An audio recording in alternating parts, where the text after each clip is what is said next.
இன்றைய சூழலில் தமிழக பாரம்பரிய அரசியல் பெரும் சரிவை சந்தித்துக் கொண்டிருக்கிறது. இந்த சூழலுக்கு ஆட்சி பேராசையும் அதிகார மோகமும் தான் காரணமா? நிச்சயமாக. விஜயாட்சி அமைப்பதற்கு முழுமையான ஆதரவு இல்லை என்று தெரிந்தும் ஆட்சி அமைக்க பேராசைப்படுவது அவரின் அரசியல் பிழை, அறியாமை. அது மட்டுமல்ல, திமுக வைத்திய சக்தி என்று தேர்தல் பரப்புரையில் விமர்சித்துவிட்டு இன்று அதே திமுக கூட்டணியில் இருந்து வாக்கு பெற்று வெற்றி பெற்ற கூட்டணி கட்சிகளை ஆட்சி அமைக்க அழைப்பது அதிகார பேராசை.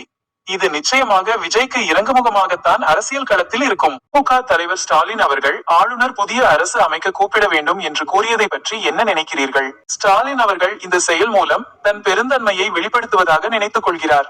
ஆனால் அவரின் இந்த செயல் ஒரு பெரும் அரசியல் பிழை. ஏனென்றால் விஜய் போன்ற அனுபவமற்ற ஒருவர் தேர்தலில் சினிமா கவர்ச்சியில் இருப்பதால் மக்கள் குழப்பத்தில் வாக்களித்து ஆட்சி அமைக்க முழுமை பெறாத நிலையில் தீர்ப்பளித்துள்ளனர். இந்த சூழலில் ஸ்டாலின் அவர்கள் அனுபவம் வாய்ந்தவராகவும் தமிழகம் மீது உண்மையான நலம் கொண்டவராகவும் இருந்தால் மறு தேர்தலை தான் வலியுறுத்தி இருக்க வேண்டும். இது கூட்டணிக்கு ஒத்துழைப்பு என்பது ஸ்டாலின் அவர்கள் செய்த அரசியல் பிழை. இதை அவர் வரும் காலங்களில் உணர்வார்.